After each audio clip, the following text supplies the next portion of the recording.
How to get more followers on social media without spending money. पैसे खर्च किए बिना फॉलोअर्स कैसे बढ़ाएं? ये वीडियो आपका फ्री ग्रोथ गाइड है।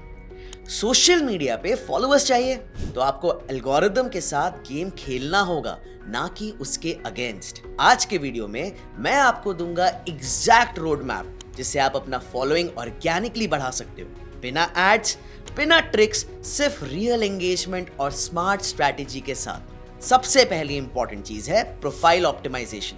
This is absolutely non negotiable. Profile picture, bio, user name सब कुछ क्लियर और सर्च फ्रेंडली होना चाहिए। फॉर एग्जाम्पल, अगर मैं एक डिजिटल मार्केटिंग एक्सपर्ट हूं तो मेरे बायो में और मेरे प्रोफाइल में ये जो कीवर्ड है ये मल्टीपल टाइम्स प्रेजेंट होना चाहिए। फिर चाहे वो लिंक्डइन हो, फिर चाहे वो इंस्टाग्राम हो, फिर चाहे वो फेसबुक हो, क्योंकि इन तीनों प्लेटफॉर्म्स पे लोग सर्च फीचर का इस्तेमाल करते हैं उन लोगों को ढूंढने के लिए जिन्हें उनका कंटेंट कंज्यूम करने में मजा आए, right? So for example, once again, helping students build careers in tech, DM for a free road map. अब यहाँ पर जो मेरा पर्टिकुलर कीवर्ड है वो है बिल्ड करियर्स या फिर हेल्पिंग स्टूडेंट्स। तो अगर आप में से कोई मुझे ढूंढना चाहेगा इंस्टाग्राम पर या लिंक्डइन पर, तो हो सकता है आप समझें और टाइप करें करियर बिल्डर्स इन टेक, राइट? तो मेरी प्रोफाइल आपके सामने आ सकती है ऑर्गेनिकली। दूसरी बहुत इंपॉर्टेंट चीज क्या है? कंटेंट। जी हाँ, लिंक्डइन, इंस्टाग्राम, फेसबुक, पिंटरेस्ट, कोरा, रेडिट, इन जितने भी प्लेटफॉर्म्स पे अगर आप प्रेजेंट होना चाहें, भैया समझ लीजिए कंटेंट इज किंग। बिना कंटेंट के आप कुछ भी लोगों को अपनी ओर आकर्षित कर ही नहीं पाएंगे, और ये कंटेंट ही आपकी करेंसी है। जो कंटेंट लोगों को कुछ सिखाए, कुछ इंस्पायर करे या एंटरटेन करे। देखिए, बेसिकली हर कंटेंट के 3 पिलर्स हैं। सबसे पहली चीज है कि आपके कंटेंट के जरिए वो एंटरटेन हो। अब एंटरटेन का मतलब ये नहीं है कि हमेशा आपको लोगों को हंसाना है। अरे आप थोड़ा सा रुला भी सकते हैं, थोड़ा सेंटिमेंटल भी कर सकते हैं, मोटिवेट कर सकते हैं, राइट? इस तरीके से आपके नव रस हैं, उन किसी भी रस में आप अपने कंटेंट को डालिए ताकि लोग ठहरें और उस कंटेंट को कंज्यूम करने की सोचें, राइट? दूसरी इंपॉर्टेंट चीज है आपका कंटेंट डाइजेस्टेबल होना चाहिए। इसका मतलब क्या है कि जो भी आप रील्स डाल रहे हैं या पोस्ट डाल रहे हैं वो इजी टू अंडरस्टैंड, क्योंकि आपकी टारगेट ऑडियंस बहुत ही सरल शब्दों में चीजें समझने की कोशिश करती है।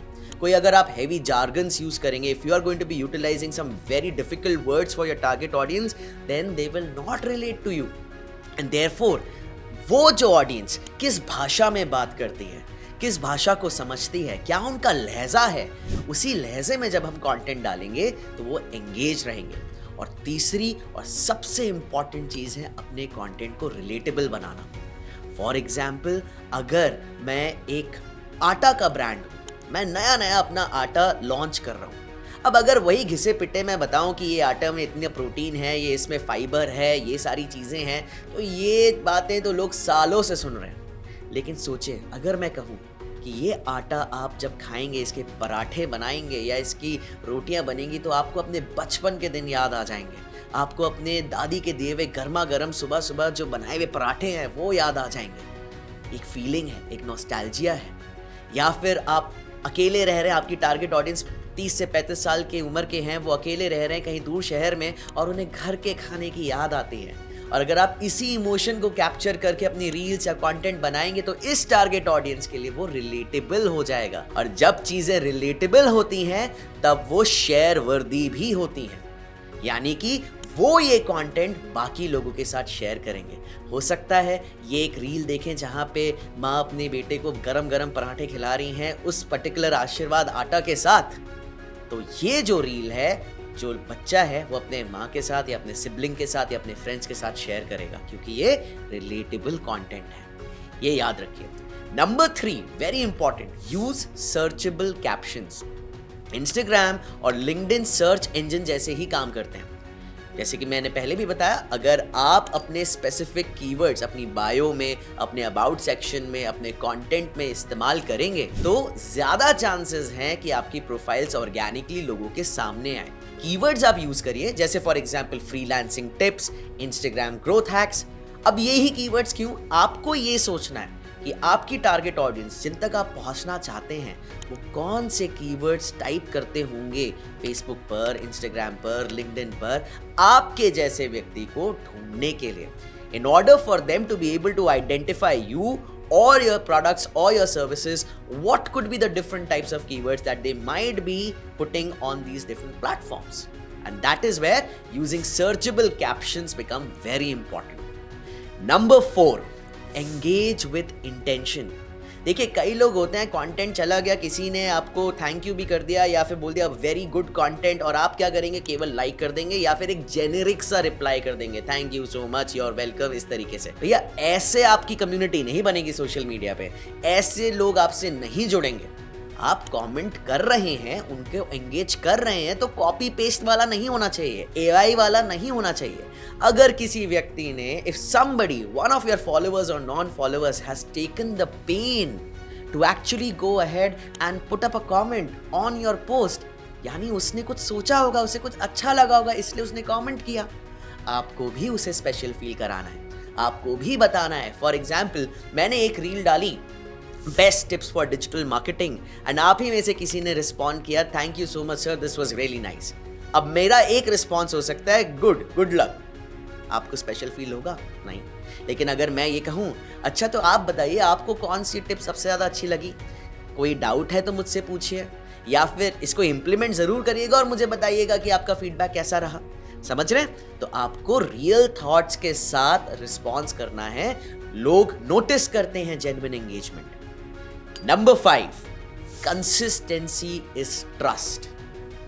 अब ये कंसिस्टेंसी जो है ना, बचपन में हमारे माँ बाप हमेशा हमें बोलते थे भैया कंसिस्टेंट रहो और डिसिप्लिन रहो, और आज ये एल्गोरिदम भी आपको यही कह रही है कि कंसिस्टेंट रहो और डिसिप्लिन रहो।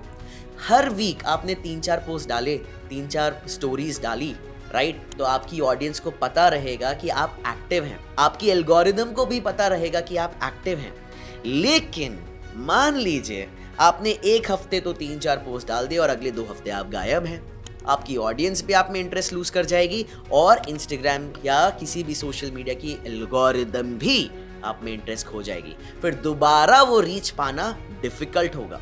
इसीलिए एक टाइम टेबल बनाइए, एक स्केड्यूल क्रिएट करिए, जैसे कि मंडे को कौन सा कंटेंट जाना चाहिए, ट्यूसडे को क्या जाना चाहिए, वेडनेसडे को क्या जाना चाहिए। अगर आप प्री प्लान करके चलेंगे तो ऐसा कोई भी दिन नहीं होगा जब आप कंटेंट पोस्ट नहीं करेंगे।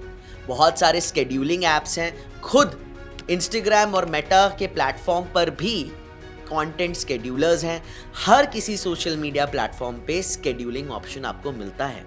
आप क्या कर सकते हैं, पहले से ही बल्क में कंटेंट तैयार करिए और इस कंटेंट को स्केड्यूल कर दीजिए। Number 6, use call to actions that spark a reply. For example, आपका फेवरेट टूल कौन सा है? क्या आपको भी ये रिलेटेबल लगता है? लोग तब रिप्लाई करते हैं जब आप सवाल पूछते हो। तो मेरा सवाल है आपसे, क्या आपको ये वीडियो अच्छा लगा? अगर अच्छा लगा तो जरूर लाइक करिए, शेयर करिए, कमेंट्स में बताइए कि आपको ये वीडियो कैसा लग रहा है, और डिजिटल मार्केटिंग वाला को सब्सक्राइब जरूर करिए।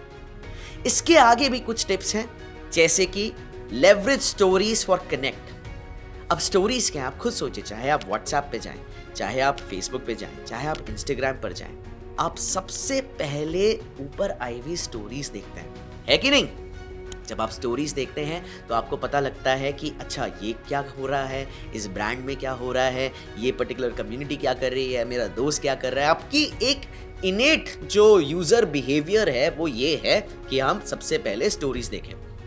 आपके जो फॉलोअर्स हैं, जिनको आपने बड़ी मेहनत से अक्यूमुलेट किया है, उनको लगातार आपका कंटेंट दिखते रहना चाहिए, न केवल in the form of reels और post, but every time they are coming on Instagram they should be able to see your stories.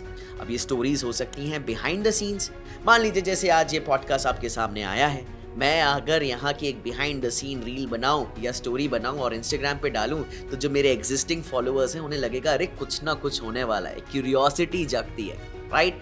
इसी तरीके से स्टोरीज में आप पोल्स डाल सकते हैं, क्वेश्चंस डाल सकते हैं, ताकि आप अपने एग्जिस्टिंग ऑर्गेनिक फॉलोअर्स को एंगेज करें। रियल टाइम कनेक्ट बनाना ऑडियंस की लॉयल्टी आपके पास लाता है। याद रखिए, ऑडियंस लॉयल्टी रहेगी तो वो ज़्यादा टाइम आपके साथ स्पेंड करेंगे। Number 8, tag and collaborate smartly. Similar audience वाले क्रिएटर्स के साथ कोलैब करो, रील्स या कैरोसेल सीरीज करो टुगेदर। अगर आप लगता है कि दो जनों में कहीं ना कहीं सिंक बैठ रहा है तो डेफिनेटली आपको कोलैबोरेट करना चाहिए, डेफिनेटली आपको एक दूसरे को टैग करना चाहिए। इससे पावर ऑफ मल्टीपल आपके पास आएगी। मेरी ऑडियंस, उनकी ऑडियंस, एक साथ जब आप जाएंगे तो आप ज्यादातर लोगों के सामने पहुंचेंगे। तो अगर आप चाहते हो कि लोग आपको फॉलो करें तो पहले उन्हें रीजन दो, इन स्टेप्स को इंप्लीमेंट करो और देखना 30 दिन में फर्क पड़ता है या नहीं। फॉलोवर्स एक मेट्रिक है बट कनेक्शन एक एसेट है। लाइक करिए, सब्सक्राइब करिए और डिजिटल मार्केटिंग वाला को ज्यादा से ज्यादा लोगों तक पहुंचाइए ताकि आप भी ग्रो करें और आपके फ्रेंड्स भी।